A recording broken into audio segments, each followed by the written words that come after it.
우리 내 이름을 부르실 때 시리즈 말씀을 살펴보고 있는데요. 오늘은 6번째 주를 위한 준비라는 제목으로 말씀의 은혜를 나누려고 합니다. 저는 오늘 설교를 시작하면서 여러분들과 함께 믿음에 대한 이야기를 좀 시작하려고 합니다. 여러분은 믿음이 무엇이라고 생각하십니까? 믿는 사람들이라고 우리를 부르고 또 우리는 하나님을 믿는다라고 이야기하는데 정작 그 믿음이 우리가 무엇인지를 놓쳐버릴 때가 참 많다라는 것을 우리가 경험하죠. 그래서 어떤 때는 목사님 오늘 주님이 오시면 좋겠어요. 제가 오늘 주님 오시면 천국에 분명히 들어갈 수 있을 것 같습니다. 이렇게 고백하다가도 또 그 다음날 되면 목사님 오늘은 아닌 것 같습니다. 조금 더 기다려 주셔야 제 믿음이 좀 이렇게 정상적으로 올라올 것 같습니다. 이렇게 이야기하기도 하거든요. 그렇다면 왜 우리의 믿음이 이렇게 흔들릴까? 오늘은 믿음이 좋은 것 같다가 내일은 왜 믿음이 퇴보되는 것 같은 그런 느낌을 가질까? 이것을 우리가 좀 점검해 볼 필요가 있죠. 저는 여러분들과 신실하다라는 단어에 대해서 한번 이야기를 하고 싶어요. 신실하다, 신자는 믿을 신자죠. 실자는 열매 실자입니다. 그래서 이 신실하다라는 사전적 의미는 이 안과 밖이 동일하게 이렇게 결실을 맺을 정도로 이렇게 믿을 만하다라는 것을 신실하다라고 이야기하거든요. 그런데 우리 신앙적으로의 신실하다라는 의미는 뉘앙스가 약간 달라요. 그게 뭐냐면 처음 믿음과 나중 믿음이 한결같다라는 것을 신실하다라고 이야기하는 겁니다. 그래서 우리가 믿음이 어느 날은 좋은 것 같다가 어느 날은 안 좋은 것 같다가 어느 날은 앞으로 전진하는 것 같다가 어느 날은 뒤로 후퇴하는 것 같은 그런 느낌은 그 믿음의 기준이 4개 있기 때문입니다. 그래서 내가 좀 믿음이 좋고 내가 환경이 좋으면 오늘 내가 상태가 좋은 것 같아요. 그래서 믿음이 좋은 것 같아요. 그런데 내가 오늘 조금 원하는 대로 되지 않고 뭔가 마음이 불편하고 또 상황이 이렇게 가로막히는 일들이 생기면 믿음도 같이 퇴보되는 것 같아요. 그런 믿음은 믿음의 근거가 나에게 있는 거죠. 그런데 여러분, 우리는 누구를 믿는 거죠? 하나님을 믿는 거죠. 하나님은 변함이 있으세요, 없으세요? 변함이 없으시죠. 하나님은 상황에 따라 변하는 분이 아니세요. 하나님은 처음과 나중이 다른 분이 아니세요. 영원히 한결같은 분. 그래서 하나님의 속성을 신실하다라고 이야기하는 거거든요. 그래서 우리가 진짜 믿음을 갖게 되면 하나님께 그 믿음에 기초를 두게 되고 그 하나님께 근거를 둔 믿음이라면 신실한 믿음을 갖게 되는 것입니다. 그래서 여러분, 저는 오늘 여러분들과 함께 우리의 믿음이 어떻게 하면 변하지 않는 신실한 믿음을 가질 수 있을 것인가 말씀을 통해서 함께 교훈을 얻기를 원합니다. 자, 오늘 말씀의 첫 번째 교훈입니다.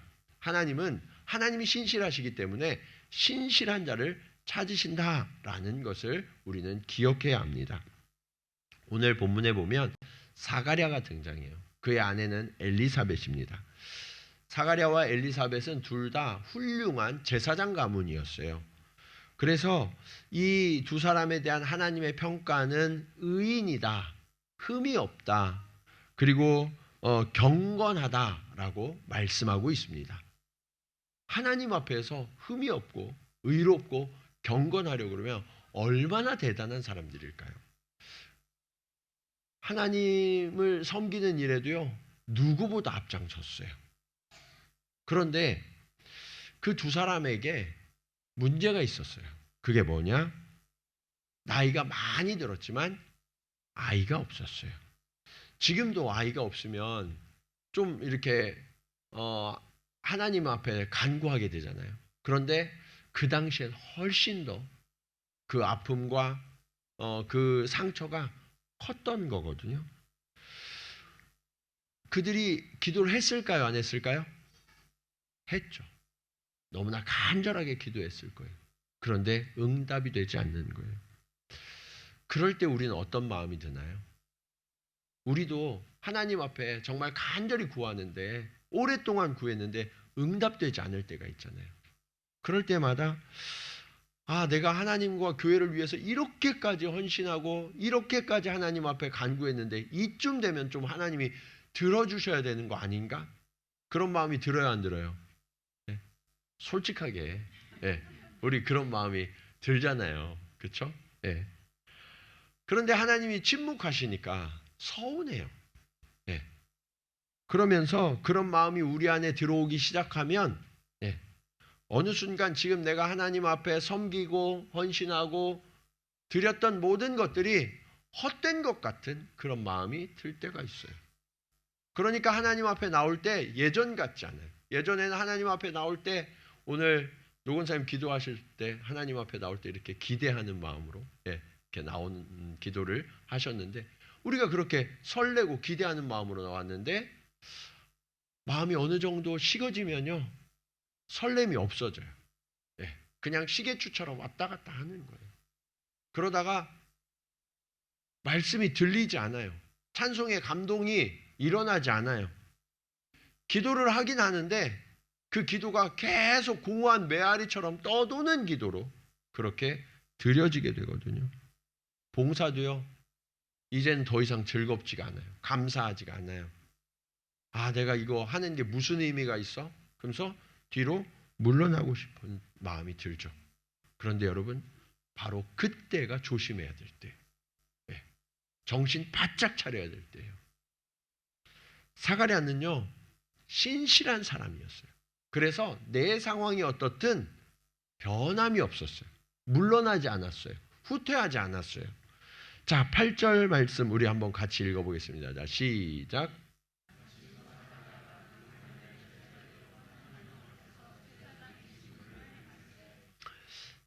하나님 앞에서 뭐를 행했어요? 제사장의 직무를 행했다라고 말씀하고 있죠. 자신의 차례가 돼서 이제 하나님 앞에 서서 섬겨야 될 때가 됐는데 평소 같으면 하나님이 불러주시면 너무 감사하죠. 기쁨으로 섬기죠. 사실 이 자신의 차례를 따라서 이렇게 하나님 앞에 섬기는 게 제사장이니까 뭐 쉬운 일인 줄 아시지만 이 당시에 제사장은 수천 명이에요. 그래서 평생 동안 자기 차례가 한 번도 안 돌아오는 사람들이 많았어요. 내가 하나님 앞에 이렇게 뽑혀서 대표로 그렇게 섬기는 게 굉장히 어려운 일이고 영광스러운 일이란 말이에요. 그래서 제사장이라면 누구나 기다리던 그런 일이 지금 나에게 주어졌어요. 그런데 지금 내 상태가 안 좋아. 하나님께 서운해요. 하나님이 나를 외면하시는 것 같아요. 그러면 어떨까요? 하나님 앞에 나아가기가 기뻐요? 아니면 머뭇거려져요? 머뭇거려지거든요. 그런데 사실 사가랴의 마음이 어땠는지는 알 수 없어요. 그럼에도 사가랴가 머뭇거리지 않고 물러서지 않고 그 직분을 잘 행했다라고 말씀하고 있죠. 여러분 이게 굉장히 중요한 일이에요. 자, 9절과 10절 말씀 우리 같이 더 읽도록 하겠습니다. 자, 시작.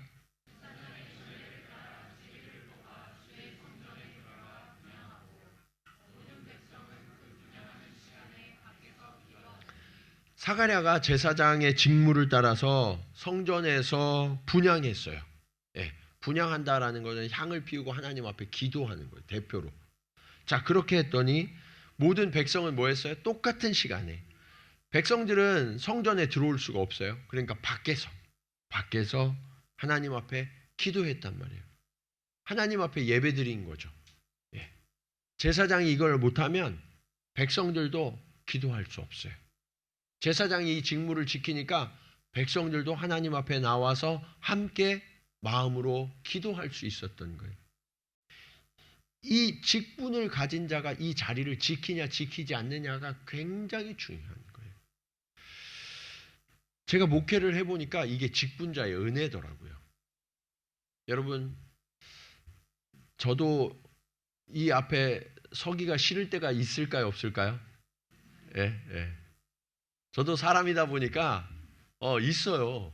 어떤 날은 하나님 오늘은 좀 쉬고 싶은데요? 이런 마음이 들 때가 있단 말이에요. 너무 피곤하거나 아니면 저도 시험에 들어갔고 하나님 제가 이 자리에 꼭 서야 됩니까? 이런 마음이 들 때가 있어요. 예. 그런데 그런 마음과 상관없이 하나님이 저를 세우셨기 때문에 이 자리에 선단 말이에요. 예. 억지로 설 때도 있어요. 놀라운 사실은 제가 그런 마음으로 섰을 때 오히려 하나님이 더 뜨겁게 저를 만나 주신다는 거예요. 올 때는 너무너무 이 싸움이 있어요. 예. 여기 서기까지. 예. 그런데 이 자리에 서서 하나님의 이름을 부르는 순간 하나님께서 저를 사로잡아 주셔서 하나님의 은혜를 부어 주시는데 정말 제가 은혜 가운데 섰을 때보다 오히려 더 풍성한 하나님의 은혜와 사로잡힘을 경험할 때가 얼마나 많은지 몰라요.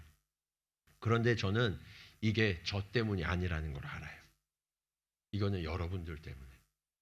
여러분들이 하나님 앞에 나와야 되기 때문에.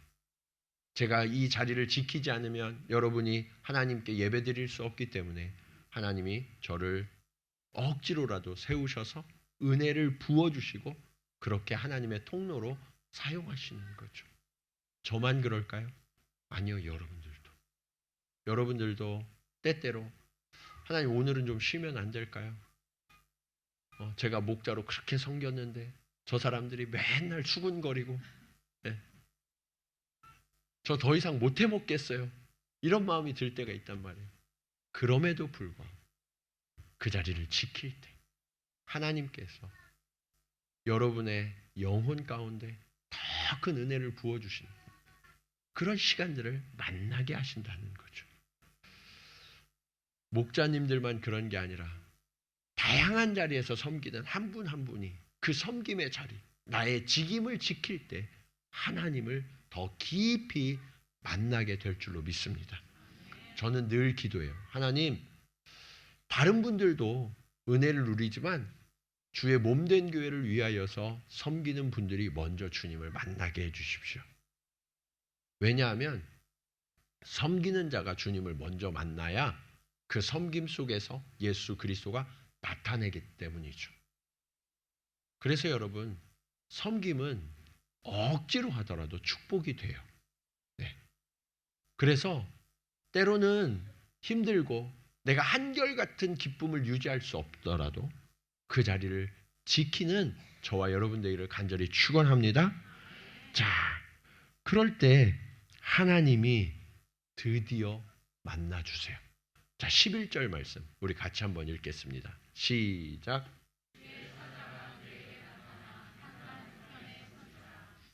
하나님께서 응답하시지 않는 것 같았는데 사가랴가 정말 어려운 마음이었지만 하나님 앞에 서서 섬길 때 그가 기도하는 그 향단 우편은 권능의 편이거든요. 하나님께서 그 우편에 서 계셨다라고 말씀하고 있습니다.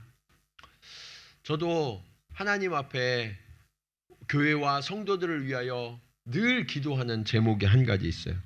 그게 뭐냐면 우리 성도들이 하나님이 허락하신 자리와 직분을 잘 지키게 해달라는 기도예요. 우리 교회가 하나님의 은혜 가운데에서 이렇게 잘 자라나고 있는데 의외로 우리 교회가 이렇게 성도 숫자에 비하면 출석률이 좀 낮아요. 네, 주일 출석률이. 네. 왜 그런가 하고 봤더니 바쁘시기도 하지만 어쩌면 우리 삶의 우선순위가 하나님 앞에 예배드리고 하나님 앞에 기도하는 것이 아니기 때문이 아닐까라는 생각을 해요. 하나님은 우리를 기다리시는데 우리의 우선순위가 하나님이 아니라면 우리 하나님을 만나기가 어려워요. 여러분, 하나님 앞에 구한다고 하는데 하나님이 언제 오실지 모르잖아요. 언제 응답하실지 모르잖아요. 그래서 어떻게 해야 돼요? 빠지지 않고 나오셔야 되는 거예요. 그날과 그 시는 아무도 모른다고 말씀하셨거든요. 하나님이 저와 여러분을 언제 찾아와 주시고 언제 응답하실지 몰라요. 사가랴 엘리사벳 하나님 앞에 신실하게 기도하는 사람들이었어요. 언제 하나님이 응답하실지 몰랐는데 그들이 직임을 지킬 때 하나님께서 찾아오셨거든요. 우리 대한민국은 뭘 하면 이렇게 화끈하게 하는 민족이잖아요. 그래서 하나님이 응답도 화끈하게 해주세요. 예. 우리가 주일을 지킬 때도 그냥 지키는 게 아니라 뭐라고 그래요? 주일 성수한다고 그러잖아요. 예. 우리 부모님들은 그렇게 생명을 걸고 주일을 성수하던 분들이었어요. 그래서 하나님께서 우리에게 정말 놀라운 축복과 은혜를 부어주셨거든요. 그런데 그 축복과 은혜를 받은 이 다음 세대들이 하나님이 최우선순위가 아닌 거예요. 다른 것들을 더 사랑하고 있어요. 그러니까 조금씩 우리의 마음이 하나님으로부터 멀어져요. 식어져요. 찬송이 예전 같지 않아요. 기도가 뜨겁지 않아요. 우리는 원인을 다른 곳에서 찾아요. 교회가 문제야? 목사님들이 문제야? 장로님들이 문제라니까? 아니요, 그렇지 않아요. 내 기도가 식어진 게 문제예요. 내가 하나님이 우선순위가 아닌 게 문제라고요. 하나님은 오늘 저와 여러분들에게 말씀하세요. 하나님이 응답하시지 않는 것 같아서 절망되십니까? 낙심되십니까? 물러서고 싶으세요? 아니요. 하나님은 기다리신다는 거예요. 우리가 물러서지 않는 믿음으로, 신실한 믿음으로 하나님 앞에 설 때까지 하나님이 기다리고 계세요. 사랑하는 여러분, 오늘 우리의 믿음 상태는 어떻습니까? 변함이 없는 신실한 믿음이십니까? 상황에 따라 흔들리는 믿음입니까? 간절히 바라기는 저와 여러분이 어떤 상황, 어떤 상태이더라도 흔들리지 않는 믿음으로, 신실한 믿음으로 주 앞에 서서 주님의 임재를 만나는 은혜를 누리시기를 간절히 축원합니다. 이것이 오늘 말씀의 두 번째 교훈으로 이어져요. 우리가 하나님을 신실하게 구하면 하나님은요 우리의 간구에 응답하신다라고 약속하세요. 사가랴는요 자신의 차례를 따라 세우신 자리를 신실하게 지켰어요.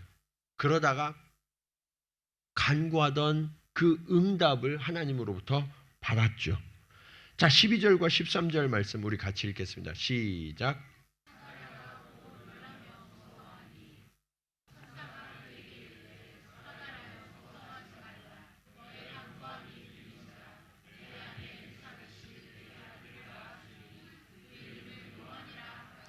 이 말씀에 보면 너의 간구함이 어땠다고요? 들린다라고 말씀하세요. 하나님이요 귀가 어두워 듣지 못하시는 게 아니라니까요. 우리를 거절하는 게 아니라니까요. 하나님은 듣고 계세요. 듣고 계세요. 그리고 응답하세요. 아들을 낳아주겠다. 그런데 그 아들의 이름이 뭐라고요? 요한이다. 요한이다. 이름까지 정해 주셨어요. 요한. 요한의 뜻이 뭘까요? 요한이란 뜻은 하나님은 은혜로우시다라는 뜻이에요. 예. 그러니까 여러분 지금 당장 하나님이 응답하시지 않아서 내가 거절되는 것 같아서 낙심하지 마세요. 내가 간구한 방식으로 하나님이 즉각적으로 아니면 나의 원하는 방향대로 응답하시지 않는다 해도 여러분 낙심하실 필요가 없어요. 왜요? 하나님은 요한을 주시거든요. 은혜로운 하나님이시거든요. 하나님은 오히려 요한을 주시기까지 기다리게 하셨어요. 왜 그럴까요? 예. 저와 여러분의 믿음이 자라나기를 기다리시는 거예요. 예. 사가랴와 엘리사벳이 얼마나 오랫동안 기도했을까요? 또 얼마나 간절히 구했을까요? 이들이 정말 신실한 사람들이잖아요. 하나님 앞에 정말 쉼없이 누구보다도 열심히 구했을 거예요. 근데 응답이 되지 않아요. 자신들도 낙심이 돼서 힘든데 주변 사람들이 수군거리기 시작해요. 아, 사가랴와 엘리사벳이 정말 대단한 믿음의 사람인 줄 알았더니 저 집안에 하나님이 자녀를 주시지 않는 걸 보니까 뭔가 문제가 있는 것 같아요. 하나님 앞에 뭔가 잘못한 게 있지 않을까? 그런 수군거림이 들려오더라는 얘기죠. 여러분, 우리가 힘들고 어려울 때요, 사람들의 수군거림은 우리를 너무나 고통스럽게 해요. 그래서 여러분, 수군거리지 마세요. 네. 교회에서 수군거리는 건 마귀의 짓을 하는 거예요. 네. 이게 가장 교회를 깨뜨리고 힘들게 하는 거예요. 절대로 수군거리는 일에 함께하지 마시고, 네. 누가 나한테 와갖고 당신만 알고 있어? 그러면 조용히 해! 이렇게 얘기하세요. 네. 네.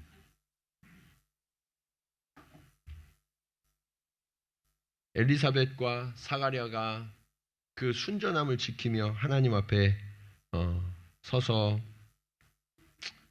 그 믿음을 지키려고 했을 때 아무도 알아주는 것 같지 않고 너무나 힘든 그런 시간을 지나고 있었을 거예요. 사가랴는 여호와께서 기억하신다라는 뜻이에요. 그리고 그의 아내 엘리사벳은 여호와는 나의 맹세이시다라는 뜻이에요. 그러니까 여러분, 하나님이 기억하는 사람, 하나님이 맹세하시기까지 그 약속을 이루는 사람이라는 뜻을 가졌잖아요. 그런데 정작 내 삶에는 하나님이 기억하시지 않는 것 같고요, 하나님의 약속이 하나도 이루어지지 않는 것처럼 보인단 말이에요. 하나님, 내가 왜 사가랴입니까? 내가 왜 엘리사벳입니까? 그러면서 항변할 수 있어요.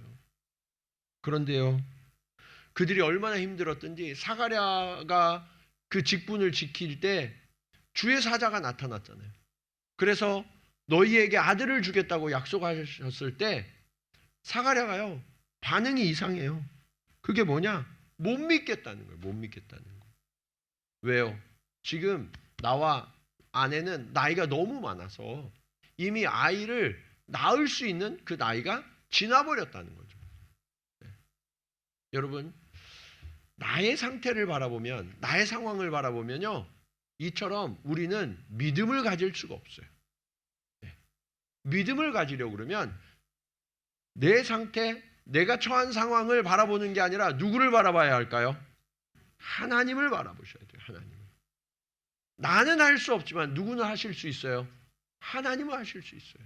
아멘이십니까? 그 믿음을 가지셔야 되는 거예요. 자꾸 지금 우리 주변의 상황, 또 우리 아이들의 상황, 내 일터의 상황, 그런 것만 바라보지 마세요. 그거 바라보면요, 계속해서 불평하고 원망하게 돼요.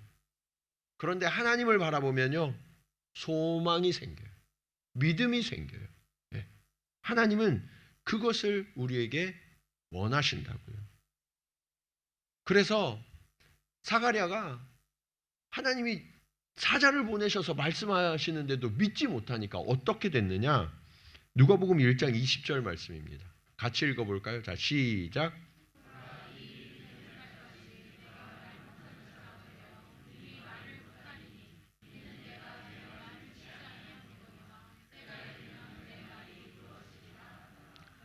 여러분, 하나님이 어떻게 하셨어요? 말을 못하게. 네, 말을 말하라. 왜요?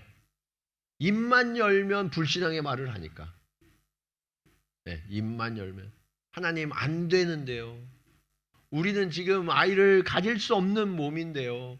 너무 늦었는데요. 그렇게 입만 열면 불신앙의 이야기를 해요. 어때요, 여러분? 여러분은 매일매일을 살아갈 때 불신앙의 언어가 더 많이 표현되십니까? 아니면 신앙의 언어가 더 많이 표현되십니까? 네. 간절히 바라기는 저와 여러분의 입술에서 이 믿음의 언어가 선포되기를 축원합니다. 네.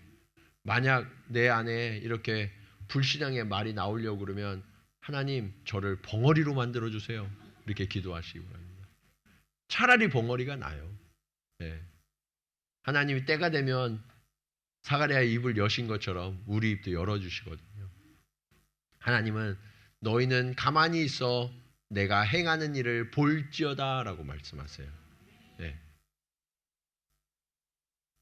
우리의 생각이 자꾸 우리를 불신앙으로 이끌고 가요. 우리의 언어가 자꾸 불신앙으로 이끌고 간단 말이에요. 그래서 우리는 입을 닫고 눈을 닫고 하나님 앞에 간구해야 되는 거예요. 우리 옆에 계신 분들로 이렇게 인사합시다. 염려를 기도로 바꿉시다. 자, 시작. 네. 여러분 생각에 염려가 들어오면 어떻게 해야 돼요? 빨리 무릎 꿇으세요. 네. 그래서 여러분 옆에 계신 분이 자꾸 나 이게 걱정돼 그러면 어떻게 해야 돼요? 무릎 꿇어 이렇게 얘기하세요. 네. 또 염려를 기도로 바꾸세요. 그곳에 하나님의 역사가 나타나는 거예요. 하나님이 왜 우리에게 이렇게 오랫동안 기다리게 하시냐면 우리가 그만한 믿음을 가지라고. 네, 그만한 믿음. 그러면 하나님이 됐어 라고 하시면서 응답해 주시거든요. 그러면 어떤 응답을 주시냐? 14절 말씀 보실까요? 이렇게 말씀하고 있어요. 너도 기뻐하고 즐거워할 것이요 많은 사람도 그의 태어남을 기뻐하리니. 여러분 이 사가랴와 엘리사벳이 이 어린 믿음일 때 아이를 가졌으면요 그냥 자기들만 기뻐하고 끝나는 거예요. 이 아이가 우리의 기쁨이 되는 아이가 되면 그것으로 끝나요. 그런데 하나님은요 그게 아니라 더 큰 일을 원하셨어요. 어떤 일을 원하셨어요? 많은 사람이 그의 태어남을 기뻐하도록, 많은 이들을 위하여 유익한 일을 하는 그런 요한이 되도록, 은혜의 통로가 되도록 하나님은 이들의 믿음이 그만큼 커질 때까지 기다리셨던 거예요. 그래서 여러분 우리가 하나님이 더디 응답하신다고 생각하시는데 그게 아니라 하나님이 응답하실 것을 그 크기를 받을 만한 믿음의 크기가 안 되는 거예요. 하나님은 더 큰 거, 더 풍성한 거, 더 아름다운 거, 더 영광스러운 것을 주시려고 그러는데 내가 그것을 도저히 담아낼 수가 없는 거예요. 그러니까 하나님께서 내가 그 그릇이 될 때까지 기다리시는 거지. 내가 기다리는 게 아니라 누가 기다리는 거라고요? 하나님이 기다리시는 거다. 그것을 기억하시기 바랍니다. 여러분, 하나님은 결코 더디 응답하시는 분이 아니시다. 내가 그런 그릇이 되기를 하나님이 기다리고 계신다. 그래서 저와 여러분이 그렇게 하나님의 놀랍고 큰 선물을 받을 만한 그릇으로 빚어져가는 저와 여러분 되기를 간절히 축원합니다. 자, 그럴 때 하나님이 우리에게 응답하심이 놀라운 뜻이 있어요. 그게 오늘 말씀의 마지막 교훈이에요. 주의 응답하심은 주를 위한 부르심이에요. 네. 여러분 우리가 신앙생활을 할 때 솔직하게 여러분 신앙생활을 누굴 위해서 하세요? 네? 누굴 위해서 신앙생활을 하시나요? 네. 나를 위해서 하시죠? 네, 그게 우리의 솔직한 마음이죠. 네. 나쁜 건 아니에요. 그런데 여러분 자녀를 기르는데 자녀가 맨날 저만 알아. 네, 그러면 아이고 이쁘다 그래요? 네. 어렸을 땐 괜찮아. 저만 알아도. 그런데 조금씩 커가면 어떻게 해야 돼요? 남들도 생각할 줄 알고 양보할 줄도 알고 배려할 줄도 아는 자녀가 되기를 원하시잖아요. 그렇죠? 그런데 왜 우리 믿음은 그 모양이에요? 계속 10년이 지나나 20년이 지나나 30년 50년이 지나나 계속 나만 위한 믿음으로 갖고 있으면 여러분 그건요 말도 안 되는 얘기예요. 장애가 있는 거예요. 아이가 자라지 않으면 장애가 있는 거잖아요. 그렇죠? 믿음이 자라지 않으면 그건 장애예요. 근데 오늘날 너무나 많은 그리스도인들이 장애예요. 근데 자기만 정상인 줄 알고 있어. 네. 그러다 보니까 너무나 많은 문제들이 양산되는 거예요. 하나님이 응답하시는 것은 철저하게 부르심이에요. 부르심. 이것을 우리가 잘 깨달아야만 해요. 고린도전서 13장 11절 말씀입니다. 같이 읽어볼까요? 자, 시작.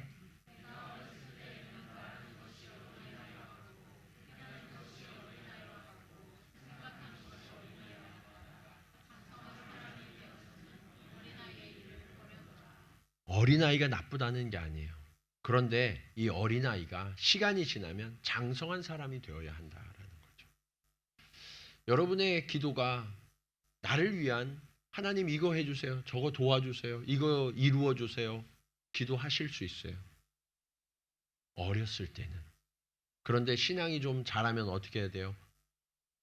여러분, 자녀들이 20살 넘고 30살 넘으면 어떻게 해요? 맨날 이거 해달라고 그러면 집 나가라고 하고 싶죠? 예. 자신들이 뭔가를 해서 부모에게 용돈도 드리고 선물도 사드리고 여행도 가끔 보내드리고 그렇게 할 수 있어야 되잖아요. 부모에게 기쁨이 되어드릴 수 있어야 되잖아요. 마찬가지로 우리가 장성한 믿음의 사람이 되면 나를 생각하기 전에 하나님이 무엇을 원하실까? 무엇을 기뻐하실까? 여기에 초점이 있어야 돼요. 그래서 기도하면 하나님 오늘 저는 어떻게 살아서 하나님을 기쁘게 해드릴까요? 하나님, 제가 오늘 이 사람을 만났는데 이 사람을 만났을 때 어떻게 하는 것이 하나님의 뜻이 이루어지는 겁니까? 하나님, 제가 오늘 사업상 거래를 하게 되는데 이 거래처와의 관계 속에서 어떻게 하는 게 하나님께 영광 돌리는 일입니까? 그것을 물으셔야죠. 그래서 내 삶이 하나님의 뜻에 맞게 조정되어야 되는 거예요. 자꾸 내 삶은 이 땅바닥에 있으니까 하나님을 끌어내리려고 하는 게 아니라 하나님께로 올라가서 그 하나님의 뜻에 나를 맞추려고 하는 것. 이것이 장성한 믿음이다라고 성경은 말씀하시는 거라고요.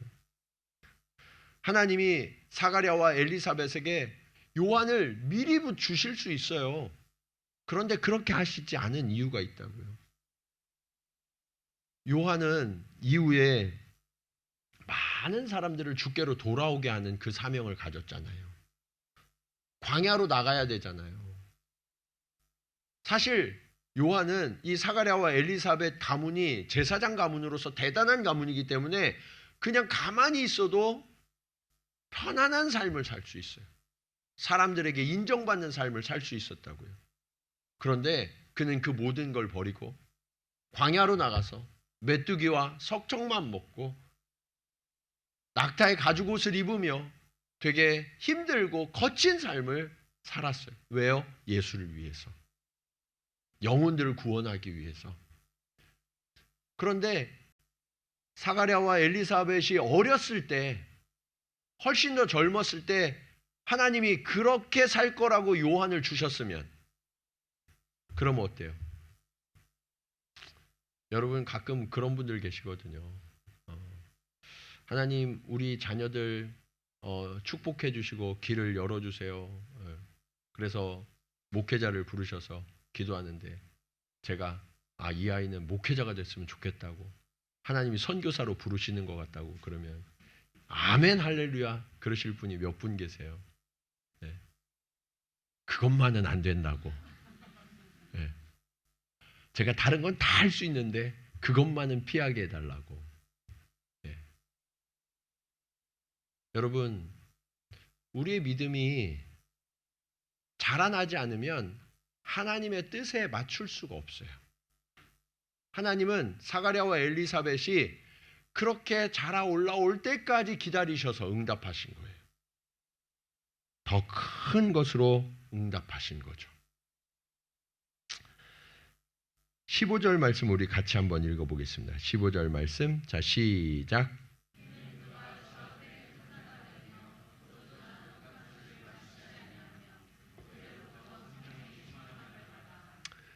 주 앞에 큰 자가 될 것이다 라고 말씀하고 있죠. 실제로 예수님은 요한을 향하여서 여인이 낳은 자 중에 가장 큰 자다라고 말씀하셨어요. 얼마나 대단했길래. 네. 이스라엘 역사를 보면 정말 대단한 인물들이 많이 있잖아요. 그런데 예수님이 보실 때는 요한이 가장 큰 자라는 거예요. 왜요? 주의 길을 예비한 사람이었기 때문에. 그런데요, 그것은 침례 요한이 위대하거나 잘나서가 아니에요. 말씀드린 것처럼 주의 길을 예비하는 사명자로 살았기 때문에 그래요.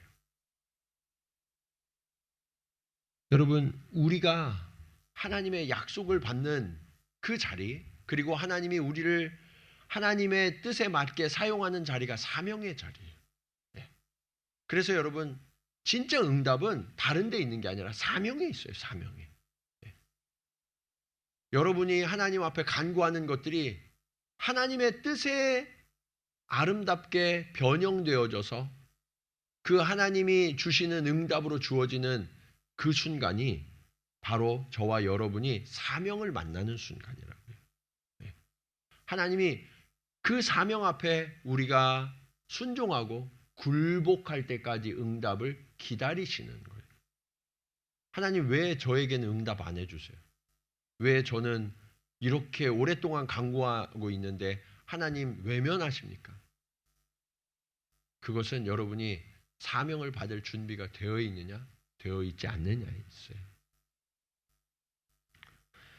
자, 16절, 17절 말씀 우리 같이 한번 읽어보겠습니다. 자, 시작.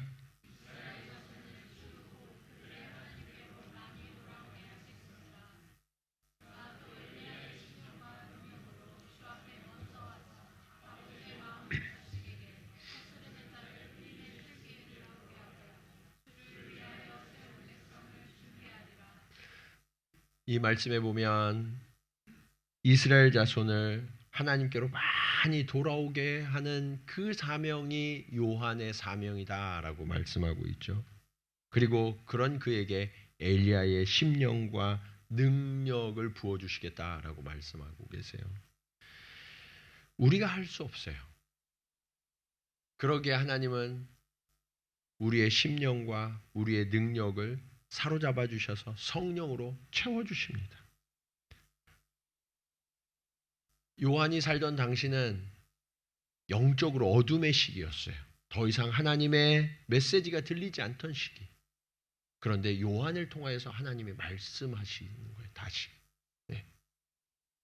그리고 수많은 영혼들이 주께로 돌아와서 하나님의 놀라운 구원으로 들어올 수 있도록 길을 준비하는 자가 되게 하셨어요.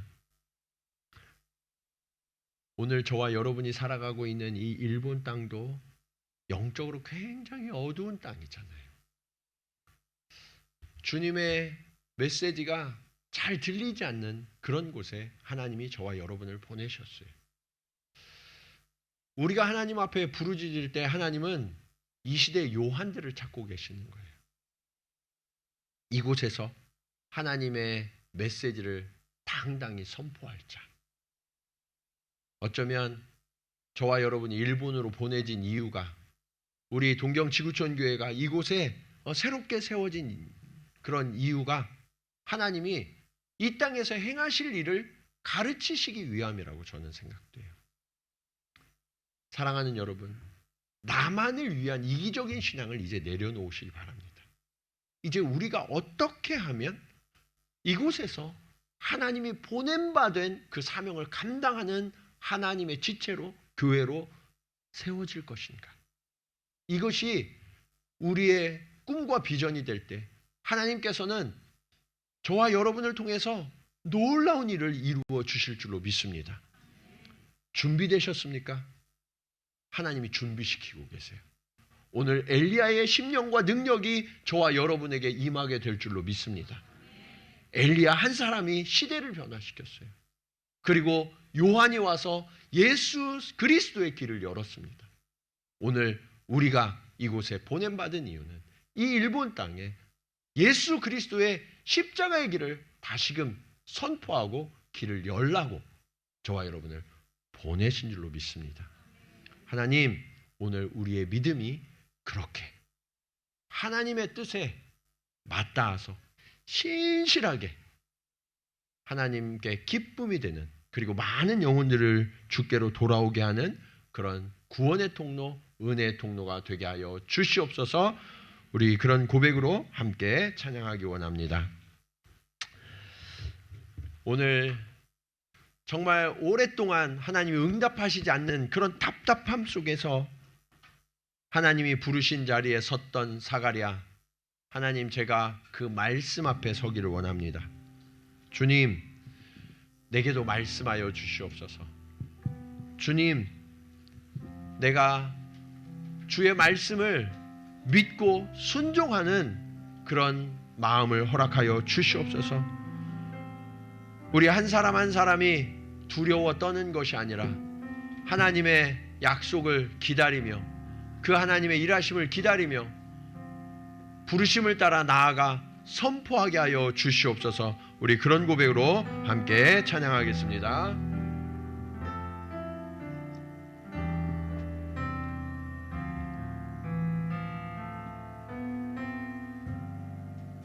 말씀 앞에서 경외함으로 주께 홀로 섭니다. 생명의 말씀 읽고 순종해 주를 예배합니다. 기록된 말씀 힘이 있어서 진리로 우리 거룩해 하며 거룩한 말씀 세세 영원히 복음이 되어 말씀하시네. 하나님 말씀에 두려워 떠는 자, 그 말씀에 생명을 거는 자, 한 사람 찾으시는 주님의 약속을 믿어 하나님 말씀에 인생을 거는 자, 순종하며 주 따라가는 자, 영원한 하나님 나라 이뤄갈 주의 교회여, 일어나라. 주 말씀은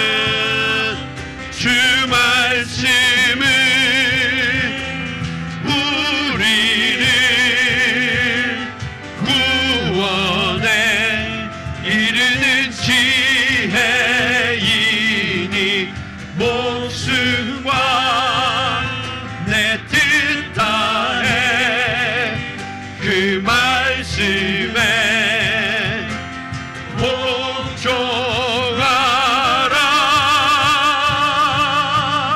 하나님 말씀에 두려워 떠는 자, 그 말씀에 생명을 거는 자, 한 사람 찾으시는 주님의 약속을 믿어 하나님 말씀에 인생을 거는 자, 순종하며 주 따라가는 자, 영원한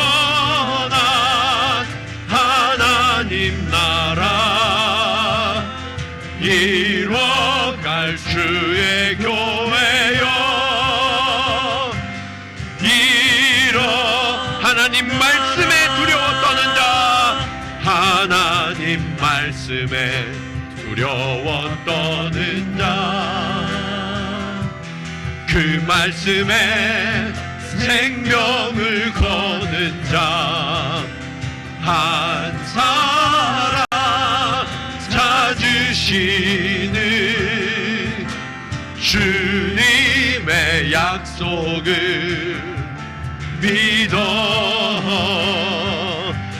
하나님 말씀에 인생을 거는 자, 순종하며 주 따라가는 자, 영원한 하나님 나라 이뤄갈 주의 교회여 일어나라. 그렇습니다. 주님, 오늘 내가 하나님의 말씀 앞에 선 사가랴와 같습니다. 하나님께서는 이미 요한을 약속해 주셨는데, 하나님, 내 믿음이 부족하여서, 내 믿음이 크지 못해서 그 약속을 받지 못했습니다. 하나님, 그래 놓고 하나님이 더디 응답하신다고, 하나님이 나를 외면하시고 거절하셨다고, 낙심했다고, 실망된다고 하나님으로부터 멀어져 가고 내 마음이 식어져 가고 있었음을 주님 고백하며 회개합니다. 하나님, 그럼에도 불구하고 주님 앞에 나오게 하시니 감사합니다. 식어진 마음으로 주님 앞에 섰지만 주님은 주의 사자를 오른편에 보내주셔서 우리에게 약속을 더하여 주시고 하나님의 놀라운 응답을 더하여 주셨던 것처럼, 하나님, 우리 오늘 한 사람 한 사람이 그렇게 하나님의 응답을 만나게 하여 주시옵소서. 하나님, 우리가 이 땅에 보냄받은 이유, 우리가 살아가는 이유가 무엇인지를 깨닫게 하여 주시옵소서. 그리하여서 주님, 그 하나님의 응답이 하나님의 부르심임을 깨달아서 나의 삶을 드리며 나의 가진 모든 것을 드려 하나님의 나라가 이 땅 가운데 이루어지도록 하나님의 뜻에 맞추어 내 삶을 조정하는 주의 날이 될 수 있도록 주님 역사하여 주시옵소서. 우리 간절한 마음으로 함께 기도하시겠습니다. 할렐루야. 아버지 하나님, 은혜를 감사합니다. 아버지 하나님, 오늘 우리가 하나님 앞에 섭니다. 아버지여, 오늘 우리가 엘리사와 같이, 아버지 하나님, 사가랴와 같이, 엘리사벳과 같이 하나님 앞에 하나님이 응답하시지 않는다고, 우리가 지연된다고, 하나님이 우리를 외면하신다고, 아버지 하나님, 영적으로 답답하여지고 영적으로 아버지 하나님 무디어져 가고 있었음을 주님 고백하며 회개합니다. 그러는 동안 아버지 하나님, 우리가 감사하지 못했고, 아버지 하나님, 우리가 섬김의 자리에서 멀어져 가고 있었습니다. 아버지 하나님, 우리의 기도가 아버지 하나님 점점 더 식어져 가고 있었습니다. 아버지 하나님, 우리가 예배 자리에서 멀어져 가고 있었습니다. 주님, 오늘 우리의 우선순위가 바뀌어지게 하여 주시옵소서. 하나님이 나의 최우선순위가 되어서 늘 하나님 앞에 엎드리게 하시고 하나님을 찬송하게 하시고 하나님을 고백하게 하옵소서. 하나님을 자랑하게 하옵소서. 아버지여, 오늘 우리가 그렇게 변화되기를 원합니다. 하나님, 오늘 우리의 믿음을 크게 하여 주셔서 요한을 넉넉히 받게 하옵소서. 그리고 주님, 하나님의 나라를 위하여 내 삶을 드리며 아버지 하나님, 이 땅 가운데 부르신 그 부르심의 상급을 향하여 아버지 하나님 변함없이 달려가는 신실한 하나님의 믿음의 일꾼이 될 수 있도록 하나님의 백성이요 하나님의 자녀가 되어 이 땅 가운데 하나님의 사심과 하나님의 전능하심과 하나님의 능력을 온전히 선포하는 주님의 자녀들 될 수 있도록 주님 인도하여 주시옵소서. 아버지, 오늘이 그날입니다. 오늘 우리에게 말씀하옵소서. 오늘 우리에게 응답하셔서 하나님의 뜻이 온전히 이루어지도록 주님 도와주시옵소서. 그리하여서 주님, 우리가 그 하나님 앞에 내 삶을 쳐서 묵종시키며 하나님의 뜻을 위하여 나의 모든 것을 내어드려서 하나님이 하나님의 뜻을, 하나님의 나라를 온전히 이루는 하나님의 통로요 하나님의 도구가 되어줄 수 있도록 주님 우리를 도와주시고 주님 우리 가운데 하나님의 크신 일을 이루어 아버지 하나님 역사하여 주시옵소서. 하나님 앞에 오늘 우리가 서게 하시니 감사합니다. 아버지여, 우리도 사가랴와 같고 엘리사벳과 심령이 같습니다. 그리하여서 우리가 하나님을 믿는다고 말하지만 믿음이 흔들릴 때가 많음을 주님 고백하며 회개합니다. 하나님 앞에 오랫동안 기도했지만 또 간절히 구했지만 거절된 것 같아서 이해할 수 없다고, 그리고 하나님이 왜 나를 이렇게 두시는지 모르겠다고, 왜 하나님이 외면하시고 잠잠하시냐고 그렇게 원망하던 그런 심령이 우리의 심령이었음을 주님 고백하며 회개합니다. 그러나 주님, 그럼에도 오늘 주님의 자리에 나오게 하시니 감사합니다. 그럼에도 불구하고 주님이 세우신 자리를 피하지 아니하고 서게 하시니 감사합니다. 그곳에서 하나님을 만나는 날이 되게 하옵소서. 하나님의 응답을 경험하는 날이 되게 하옵소서. 아버지여, 오늘 우리의 심령이 변화되기를 원합니다. 하나님의 응답이 더딘 것이 아니라 하나님은 크신 은혜를 부어주시려고 했는데 그 은혜를 담을 그릇이 너무 작아서, 너무 헛되어서, 너무 더러워서 그 영광스러운 것들을 담아낼 수 없기에 하나님이 기다리셨던 것임을 이제서야 깨닫습니다. 하나님, 주의 영을 부어주셔서 우리의 믿음이, 우리의 그릇이 자라날 수 있도록 주님 도와주시옵소서. 하나님, 벙어리가 되어서라도 하나님 불순종하는 말과 생각이 사라지게 하시고 오직 믿음만을 주께 드릴 수 있도록 주님 도와주시옵소서. 주님, 우리가 오늘 이 자리에 왜 서 있는지, 하나님이 우리를 왜 보내시는지 주님 깨닫지 못하는 자가 있습니까? 하나님, 우리에게 엘리야의 심령과 능력을 부어주셔서 우리를 보내신 그 하나님의 뜻을 온전히 깨닫게 하옵소서. 그리고 주님, 그곳에서 이제는 나를 위한 어린아이와 같은 이기적인 신앙을 넘어 장성한 믿음의 사람으로 하나님이 마음껏 들어쓰실 수 있는 그런 전능한 도구로 하나님 우리가 쓰여질 수 있도록 주님 우리를 들이오니 받아 주시옵소서. 주님, 이 땅이 그렇게 변화되기를 원합니다. 우리의 삶을 통하여, 우리의 선포를 통하여 하나님을 알지 못하는 수많은 영혼들이 하나님께로 나올 수 있도록 주님 도와주시옵소서. 이를 위하여 우리를 신주쿠 채플로 보내셨습니다. 아버지여, 우리가 믿음으로 선포하며 우리가 믿음으로 나아가 간구할 때 하나님 이 자리를 채워주시고 하나님 더 많은 영혼들이 하나님께로 나와 주를 예배하게 하여 주시옵소서. 그런 구원의 통로, 축복의 통로가 되어 아버지 하나님, 오늘도 변함없이 신실한 믿음으로 주를 위하여 준비하는 주의 신부가 다 될 수 있도록 주님 우리를 주장하여 주시옵소서. 이제는 우리를 앞서 보내시는 예수 그리스도의 은혜와 아버지 하나님의 변함없는 사랑하심과 성령님의 감화감동 교통하심이 지금까지는 상황에 따라 흔들리거나 후퇴하는 믿음이었을지라도 이제부터는 오직 하나님만 바라는 신실한 믿음, 흔들리지 않는 믿음으로 나의 삶을 주께 드리며 주님과 함께 동역함이 너무나 감사하고 기뻐서 춤추듯이 주를 섬기기로 결단하며 나아가는 사랑하는 성도들의 걸음걸음 위에, 그리고 우리 동경지구촌교회에 나아갈 길 위에, 사명 위에 이제로부터 영원토록 함께 하시기를 간절히 축원하옵나이다. 아멘.